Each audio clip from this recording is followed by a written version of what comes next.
Du coup, je pense qu'on est nombreux à venir vous voir parce qu'il y a de la souffrance, parce qu'on est dans une recherche de bonheur perpétuelle.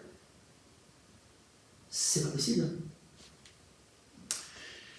Mais, en fait, c'est dans l'autre sens. Comme je disais tout à l'heure, c'est pas... D'une façon générale, on recherche le bonheur dans les phénomènes existentiels. Je serai heureux quand j'aurai une grosse voiture, ou quand je serai marié, j'aurai des enfants, ou quand, etc., etc. Quand je serai plus aimable, quand un tel arrêtera de m'embêter, quand, etc. Et le bonheur n'est pas de ce côté-là, n'est pas du côté de l'existence. Le bonheur est du côté de l'essence. Ce que nous sommes est le bonheur même. Dans l'existence, les choses vont et viennent. Tout est impermanent, disait le Bouddha. Rien ne dure dans ce monde. Penser qu'une expérience de bonheur va durer jusqu'à la fin de ses jours, c'est une illusion, forcément. Forcément. Par contre, revenir à ce que je suis en fond, à ce moment-là, lorsque ceci est contacté, lorsque ceci se déploie au sein de cet organisme, c'est le bonheur même. Et c'est ce que nous sommes. Alors peut-être je vais le dire différemment, parce qu'on aborde le thème du bonheur, donc qu'est-ce que le bonheur en fait, hein? Et on peut poser la question à plusieurs personnes, bon, le fond est le même, mais il va y avoir quand même des divergences en fonction des conditionnements de chacun et de l'histoire de vie de chacun. Et en fait, j'ai envie de vous inviter à lâcher tout concept à propos du bonheur. C'est-à-dire que toute représentation de ce qu'on en a, et le bonheur, il est là. C'est-à-dire que c'est compliqué parce qu'on en a toujours on en a une définition, c'est comme ça, c'est déjà engrammé à l'intérieur, on en a un sens premier. Et en fait, c'est dans l'absence de sens que se dévoile ce que l'on nomme bonheur, hein, qui n'est pas un quelque chose, en fait, qui est une absence de choses. Pourquoi est-ce qu'on dit bonheur ?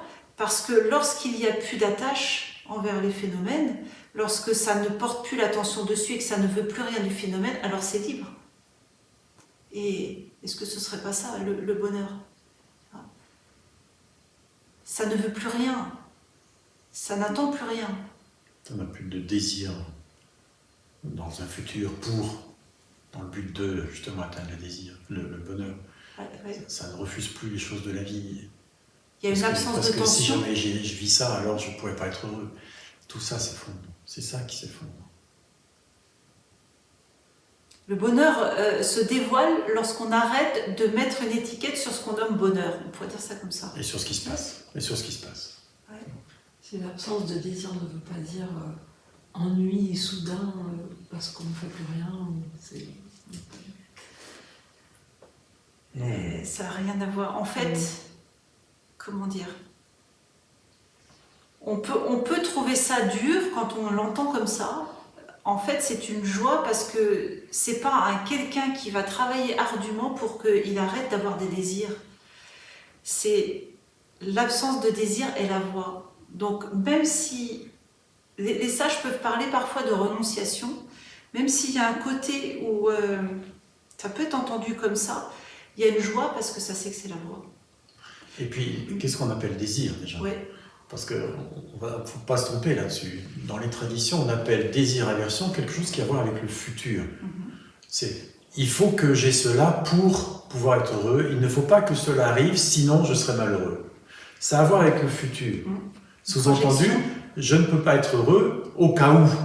Voyez-vous ? C'est ça qui est très différent. Alors que ça s'effondre. Par contre, l'allant naturel demeure.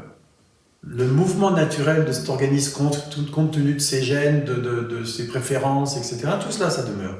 Par exemple, ici, depuis que je suis gamin, quand j'étais à l'école primaire, on me demandait d'aider les copains qui ne comprenaient pas ce que faisait la maîtresse. Et toute ma vie, j'ai enseigné. Et aujourd'hui, ça continue à partager ce que ça vit.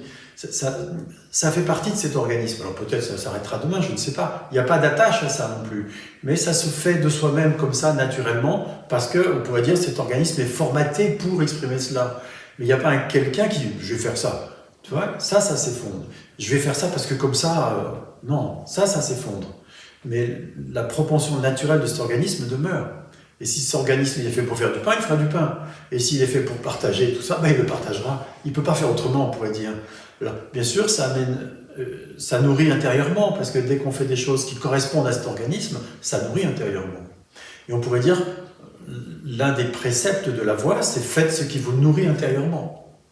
Parce que ça va forcément dans le sens de ce que vous êtes, en fond, qui s'exprime de cette manière-là, à travers de cet organisme, de façon très spécifique. Et ça, c'est important de faire vraiment la différence entre ce qu'on appelle désir-aversion, qui ont toujours à voir, je répète, avec le futur, avec quelque chose que je crains ou quelque chose que je n'ai pas et que j'aimerais avoir, de distinguer ça de l'allant naturel, le mouvement naturel de cet organisme. Et puisque j'ai dit le mot élan, l'élan, c'est un mouvement beaucoup plus émotionnel. Dans l'élan de quelqu'un pour « Ah ben là maintenant, tiens, j'ai envie d'aller prendre un café, ben je vais aller prendre un café ». C'est plus lié à une émotion. Je vais voir du monde, ou je vais rencontrer un tel, et tout ça. Alors que l'allant, c'est juste naturel. J'ai soif, je vais boire, par exemple. Oui. Alors souvent, vous nous parlez de comment je peux trouver mon élan naturel de vie, mon élan spontané. En fait, bien souvent, cette demande, en fait, c'est issu de l'idée d'un moi. En fait, ça correspond à un désir. Il n'y a pas de représentation mentale de l'allant naturel. L'allant naturel, c'est ce qui se produit. Dès qu'il y a une espèce de stratégie mentale, c'est personnel. C'est lié à l'idée d'un moi. Exact. Voilà. Donc, ça partage parce qu'il y a l'aptitude à mettre en mots. Il n'y a même pas de conceptualisation, ça se fait en fait. Hein, c'est tout. Voilà. Désir-aversion, toujours lié à l'idée d'un moi. Et ces vidéos sont un bon exemple parce que on nous a proposé de parler comme ça, puis d'en faire un livre ou des vidéos, etc. Et puis, bah oui, pourquoi pas. Il n'y a pas de désir de ça. Et puis, et par quoi on va commencer? Ah bah on ne sait pas. Et lançons-nous, puis on verra bien.